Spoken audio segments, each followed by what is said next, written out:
안녕하세요. 축구 전문 기자 한준입니다. 손흥민 선수가 프로 경력에서 최근 정말 가장 힘든 시간을 보냈다고 할 수 있는데요. 그 중에서도 가장 속상했던 일은 자신을 지지해줘야 할 토트넘 팬들의 비난이었습니다. 일주일 사이에 2개의 컵 대회에서 탈락하고 100일 가까이 프리미어리그 홈 경기 승리가 없는 토트넘 구단 역사상 최악이라고 할 수 있는 부진 속에 토트넘 현지 팬들의 비판을 받은 주장 손흥민 선수가 맨유와의 경기 1-0 승리 이후 믹스트존에서 한국 취재진을 만나 솔직한 심경을 밝혔는데요. 몸도 힘들었지만 정신적으로 아주 힘들었다라는 말과 더불어 무엇보다도 토트넘 레전드 출신 해설위원 선배들, 토트넘의 현지 팬들이 손흥민 선수의 주장직을 박탈하고 이적 시장이 열리면 매각해야 한다는 무례한 이야기를 쏟아내는 것에 대해 심정을 솔직하게 전했습니다. 손흥민 선수가 어떤 이야기를 했는지, 맨유전 승리를 이끈 헌신적인 활약에도 불구하고 영국 현지 토트넘 팬미디어가 여전히 손흥민 선수를 폄하한 충격적인 평가 내용, 왜 잘못되었는지 분석하고 총정리해드리도록 하겠습니다. 먼저 손흥민 선수가 경기 후 소감을 전하면서 그동안 컵대회 탈락 그리고 많은 과정 속에서 언론과 마주하지 않았었거든요. 기자들도 굳이 힘들어하는 손흥민 선수를 붙잡지 않았고 현지 공식 인터뷰도 손흥민 선수가 대상자로 나서지 않았었는데 일단 되게 힘들었다라고 말문을 열었고 정신적으로도 마찬가지고 또 피지컬적인 부분 모두 힘들었다고 했어요. 몸과 마음이 모두 힘들었는데 몸이 힘든 부분은 분명 지난 2달 반 동안 많은 선수들이 부상으로 빠져 있는데 끊임없이 주중 주말 경기가 이어지는 강행군 일정이다 보니까 로테이션이 되지 않는 가운데 안 그래도 시즌 초반에 부상도 있었고 또 나이도 들어가고 있고 게다가 토트넘이 포스테코글루 감독 체제에서 하이라인 축구를 하다 보니까 스프린트 횟수가 가장 많은 팀인 가운데 너무나 힘든 시간을 최선을 다해서 견뎌왔다라고 얘기했습니다. 견디면서 뛰었기 때문에 즐기면서 활발하게 자신감 있게 뛰지 못했던 것이죠. 재충전할 시간이 좀 필요했던 것 같다라고 얘기했는데 탈락한 게 다행이라고 말하는 것은 어불성설이에요. 컵대회에서 탈락하지 않았다고 하더라도 주중 경기 일정이 없이 오랜만에 휴식을 취할 수 있는 일정이었고 그리고 나서 맨유와의 경기 이기긴 했지만 여전히 경기력이 극적으로 개선되었다고 보기보다는 오히려 맨유도 토트넘과 마찬가지인 어려운 상황 속에서 더 부진했을 뿐이다. 결정력이 없었을 뿐이다. 이렇게 볼 수 있겠죠. 손흥민 선수는 그 일주일 동안 지금까지 하지 못했던 훈련을 조금씩 다시 했고 그러면서 리듬감을 조금 찾았던 것이 오늘 경기에 많이 도움이 됐던 것 같다라고 돌아봤는데요. 특히 모든 선수들이 다 중요하지만 경험 있는 선수들이 돌아오면서 선수들의 분위기도 좋아지고 자신감도 많이 올라온 것 같다는 얘기를 통해서 메디슨, 비카리오의 복귀, 선발 출전 활약에 대해서 좋은 평가를 했습니다. 함께 주장단을 구성하고 있는 동료들이기도 한데요. 일주일 동안 훈련하면서 휴가 기간도 3일이나 있었기 때문에 엄청나게 많은 준비를 한 것은 아니지만 그래도 주중 주말 경기가 이어질 때는 아예 전술 훈련 자체가 없었다. 그런 점들이 어찌 보면 포스테코글루 감독 체제에서 세밀함이 더 부족했던 부분이 있었는데 그 부족했던 것을 조금씩 하기 시작했고 준비하면서 이 경기를 준비했던 점에 긍정적으로 이야기를 했습니다. 그리고 가장 주목했던 부분이 메디슨 선수가 골을 넣고 나서 다트 셀레브레이션을 한 이후 입에 이제 손가락을 갖다 대면서 입 닥쳐라, 쉿해라 이런 제스처를 취했고 손짓으로도 너 입 닥쳐라 이런 얘기를 하거든요. 이게 누구를 겨냥한 것이냐면 토트넘과 맨유의 경기를 앞두고 영국의 스카이 스포츠의 프로그램이죠. 게리 네빌이 진행하는 오벌랩에 맨유 레전드인 로이 킨이 아스널 레전드인 이안 라이트와 함께 출연해서 이렇게 얘기해요. 메디슨의 부상 복귀가 토트넘에게 큰 힘이 될 거라는 의견에 대해서 사람들이 메디슨이 돌아오면 해결사가 되어줄 것이다. 해줄 거라고 얘기하는데 그가 대체 언제 자신의 진정한 능력을 보여주겠느냐. 그가 뛸 때 레스터시티는 이브리그로 강등되기도 했었다. 그리고 토트넘에서도 그럴 수가 있다. 즉 메디슨이 포텐 있는 선수지만 그 잠재력을 제대로 실현해주고 필요한 순간에 활약했던 적이 없다며 폄하했던 것인데 그에 대해 내가 보여줬다. 맨유 상대로 결승골 넣었다. 이런 의기양양한 모습을 보였던 것이죠. 그리고 그 골이 손흥민 선수의 컷백을 통해 또 전환 패스를 통해 시작됐다는 점에 있어서 영국 현지 언론들도 메디슨과 손흥민 선수가 함께 뛰면서 토트넘의 경기력이 더 노련해지고 날카로워졌다고 평가를 하고 있는 상황입니다. 이 셀레브레이션에 대한 질문에 손흥민 선수도 솔직하게 이야기했는데요. 모든 상황 속에서 메디슨 선수가 불공평한, 언페어한 코멘트를 들었다라고 이야기를 했어요. 그리고 그게 같은 팀원으로서 또 팀의 주장으로서 속상했다라고 얘기를 합니다. 메디슨이 좋은 능력을 가진 선수이고 같이 경기를 뛰면서 매번 즐겁게 같이 경기할 수 있는 선수인데 이런 얘기를 들으니까 자기도 기분이 나빴다는 것이죠. 그런 코멘트를 받는 것 자체가 내가 팀의 주장이기도 하니까 우리 선수들을 이렇게 이야기하는 것은 내가 주장으로서의 책임을 다하지 못했다라고도 할 수 있기 때문에 마음이 안 좋았다라고 했고요. 그러나 밖에서 나오는 이런 주변의 소음들, 이런 비판과 이야기를 전혀 신경 쓰지 않으려고 한다. 정신적으로 집중하고 또 흔들리지 않으려고 한다라고 얘기를 하는데요. 그 소리가 우리 팬들, 토트넘 팬들이 하는 소리든 다른 팀 팬들이 하는 비아냥과 조롱이든 최대한 신경 쓰지 않으려고 노력한다고 했습니다. 여기서 주목하는 것이 토트넘 팬들도 토트넘 감독과 선수들을 비판하고 거의 비난 수준으로 모욕하는 발언까지 나오고 있는 것을 손흥민 선수도 잘 인지하고 있다는 겁니다. 그러면서 그런 이야기에 대응하고 대꾸하기보다는 우리의 경기력과 선수들끼리 같이 서로를 보살펴주는 것을 더 신경 쓰고 가장 중요하게 생각하고 있었다고 했는데요. 결국 운동장에서 그런 모습, 우리가 잘하는 걸 보여주는 것이 정답이고 가장 좋다고 생각한다면서 말로써 대응한다거나 시비를 거는 것을 대꾸하고 싸우는 게 의미 있는 게 아니라 경기를 잘해서 경기장에서 입 닥치게 만드는 게 중요하다고 한 겁니다. 오늘 메딘 선수가 그런 모습을 보여줬고 경기장에서 많은 책임감 또 좋은 모습을 보여줘서 팀의 동료로서 또한 팀의 주장으로서 진짜 뿌듯했다라고 얘기했는데요. 앞으로도 메디슨 선수가 더 좋은 선수로 더 좋은 활약을 할 거라고 생각한다는 덕담까지 남겼습니다. 그러면서 손흥민 선수에게도 쏟아졌던 불공평한 발언들이 있다라는 점에 대해 질문이 있었는데요. 손흥민 선수도 그 점을 잘 알고 있었습니다. 굳이 그 발언이 어떤 것인지 언급하지는 않았지만 주장직을 박탈해야 한다, 리더십이 없다, 팀에서 이제는 하향세이니까 팔아야 한다, 이런 얘기들이 언론, 소셜미디어, 방송 무지막지하게 쏟아졌던 일주일이었습니다. 그에 대해서 손흥민 선수는 사실 가장 속상한 것은 우리 팀 팬분들이 그렇게 말하는 거죠. 이런 얘기를 했어요. 뭐 해설위원이나 전문가나 언론에서 말하는 거 그럴 수 있지만 어떻게 우리 팀의 팬들이, 내가 팬들을 위해서 열심히 뛰고 있는데 팬들이 나에게 그런 얘기를 할 수 있을까?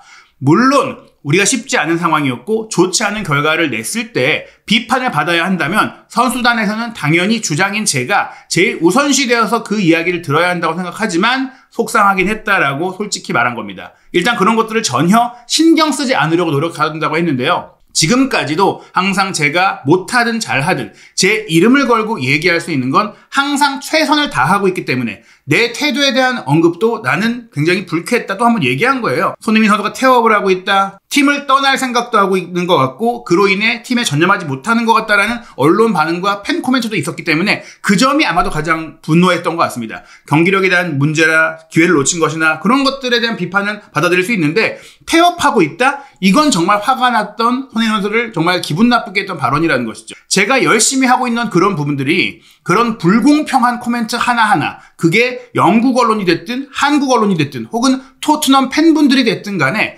제가 제일 열심히 노력하려고 해왔던 것, 제가 지금까지 커리어에서 쌓아 올려왔던 것들에 대해 방해가 된다라고 전혀 생각하지 않습니다. 그런 말들이 결코 사실이 아니기에 내 커리어를 흔들지 않을 것이고 선수로서의 나를 흔들지 않을 것이다라며 그런 반응 이겨내겠다, 그런 반응 결과로 보여주겠다, 이런 얘기를 하면서 맨유전 승리 이후에 마침내 인터뷰를 한 겁니다. 제가 할 수 있는 것들 또 제가 해야 하는 것들에 대해 정확하게 또 명확하게 알고 있기 때문에 그런 부분들이 항상 우선시해야 된다고 생각을 한다는 말을 통해 지금 팀 내의 주장으로서의 역할, 또 포지션적인 역할, 전술적인 역할 모두를 이해하고 인지하고 뛰고 있다. 슈팅 안 한다, 욕심을 부리지 않는다, 그런 많은 얘기들 속에서 물론 맨유와의 경기에는 슈팅을 때리는 상황들도 있었고 득점을 만들어내기 위한 좋은 패스도 있었는데 어찌됐거나 지금은 자신보다는 팀을 위해 조금 더 신경 쓰면서 활약하고 있다는 점을 본인도 언급을 한 겁니다.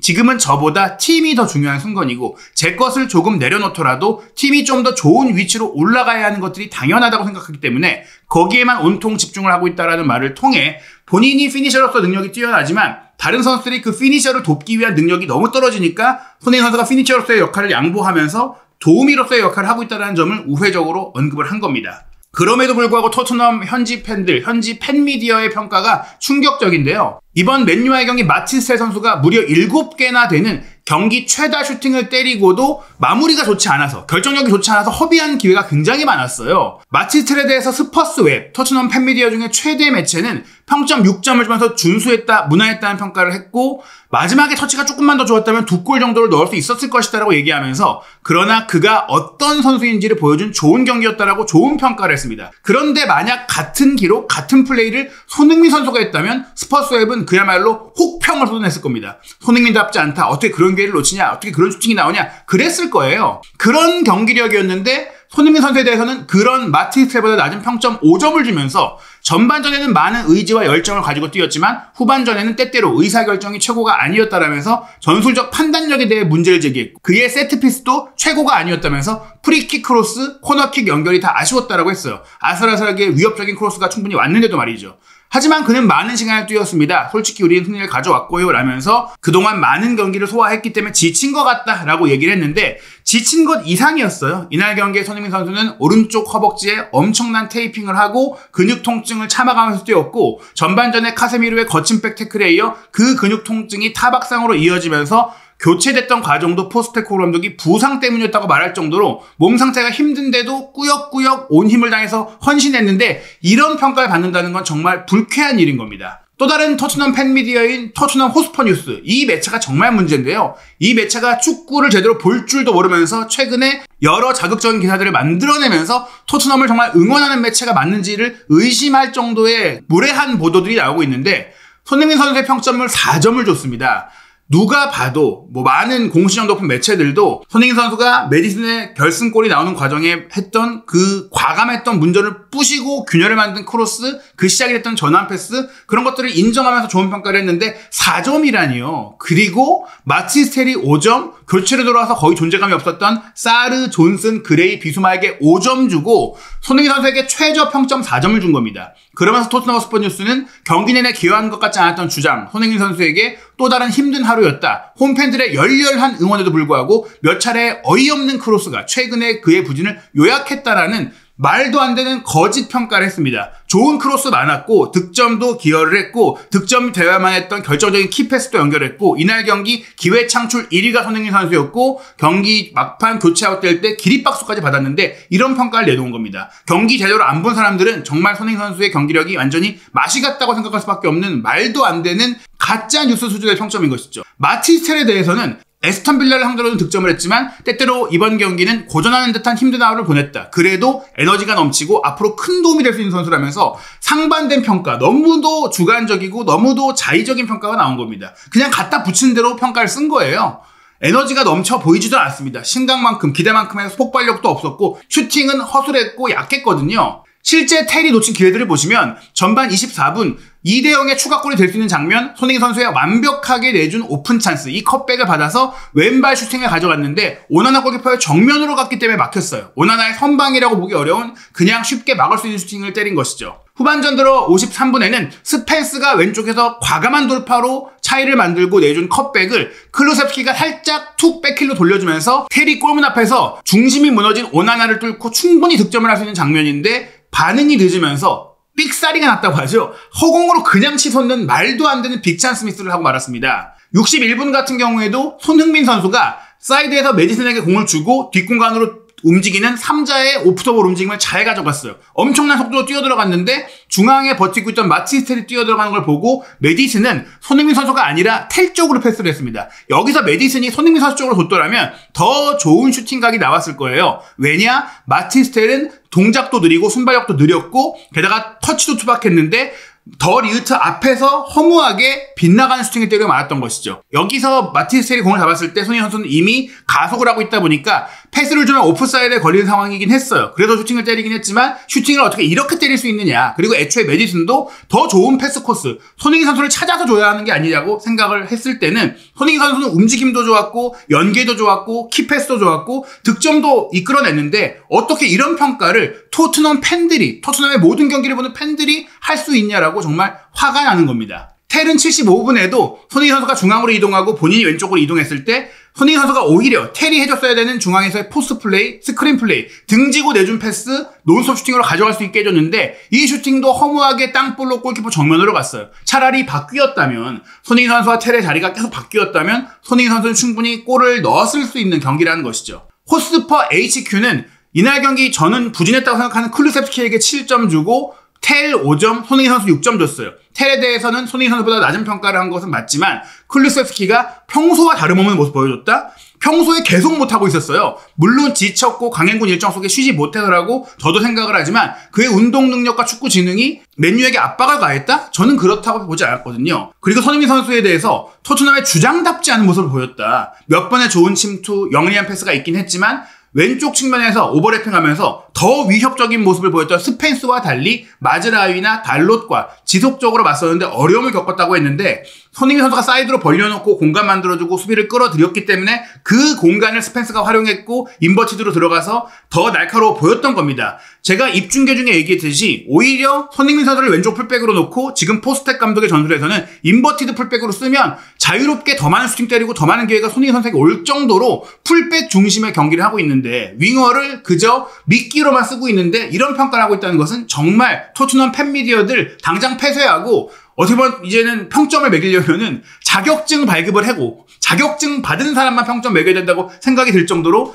이렇게 축구 보는 눈이 없는 사람들은 평점을 결코 매겨서 안 된다. 그런 생각까지 들고 있는 상황입니다. 쿨루세프스키도 보세요. 79분에 손흥민 선수가 오른쪽을 파고들어 내준 컷백을 슈팅으로 가져갈 때 슈팅을 살짝만 상단으로 띄웠어도 골이 될 수 있는 장면에서 땅볼로 허무하게 약하게 차면서 오나나의 선박이 막혔거든요. 이런 찬스 미스들이 있었는데 손흥민 선수에게만 가혹한 평가를 하고 있는 것은 손흥민 선수에 대한 기대치가 높은 것도 있겠지만 이제는 그저 손흥민 선수를 비판하고 계속 꼬투리 잡고 내보내려고 하는 정말 말도 안 되는 무례한 팬들, 일부 팬들이겠지만 그들의 편협한 시각과 선입견의 결과라고 생각이 됩니다. 실제 기록을 보더라도 토트넘에서 손흥민 선수가 87분 동안 뛰면서 키패스 4개를 했잖아요. 그리고 90%의 패스 성공률, 크로스 8개, 그라운드볼 경합도 6번 중에 4번을 승리하는 등 다양한 기록이 좋았습니다. 그런데 쿨루세프스키는 2선 공격수 내지 공미로 뛰었는데 키패스가 하나에 불과했고 패스 성공률이 83%, 7번의 드리블 돌파 시도 중에 1번밖에 성공을 못했어요.